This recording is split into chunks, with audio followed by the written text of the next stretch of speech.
There's been a lot of debate at the Capitol on bills relating to voter integrity. Some lawmakers are pushing for measures such as requiring voters to show a photo ID before being allowed to cast a ballot. Another bill would criminalize anyone who delivers a ballot for someone unable to drive to the polls. Now, with so much emphasis on one vote for one person, you'd think lawmakers would make sure they follow the rules too. In tonight's CBS 42 Investigates, Nancy Wilson found out many don't. It's a record vote. Clerk, please read the bill. This is State Representative Debbie Riddle. She authored the bill that would require voters to show a photo ID. Clerk, bring the bill. It's a record vote. It's all about integrity. Record vote. But the integrity of one person, one vote doesn't apply at the legislature. We found many lawmakers vote more than once. Take a look. Riddle votes, turns around, votes again for State Rep Kemple. Rewind. And watch the men on the screen. Elkins goes to vote for Merritt, but Hancock is faster. Elkins heads back to his desk, but before he can vote, Joe Crabb turns around and beats him to it. There is so much going on during the vote on the HPV vaccine mandate, you really have to pay attention.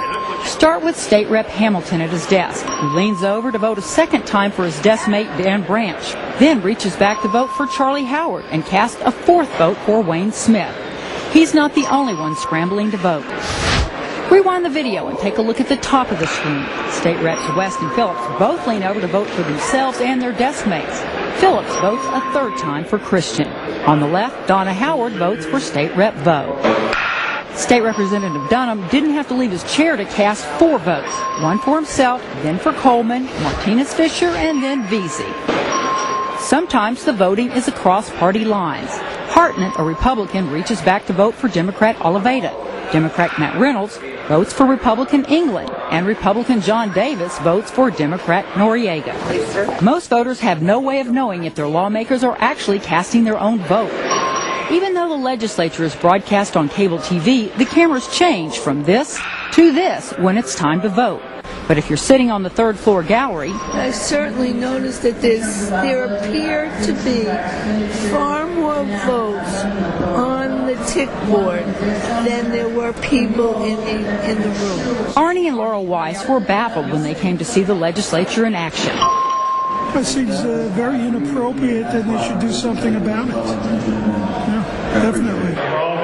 State Rep Debbie Reynolds says voting for other members is done out of necessity. We have a lot of votes. We have a lot of amendments.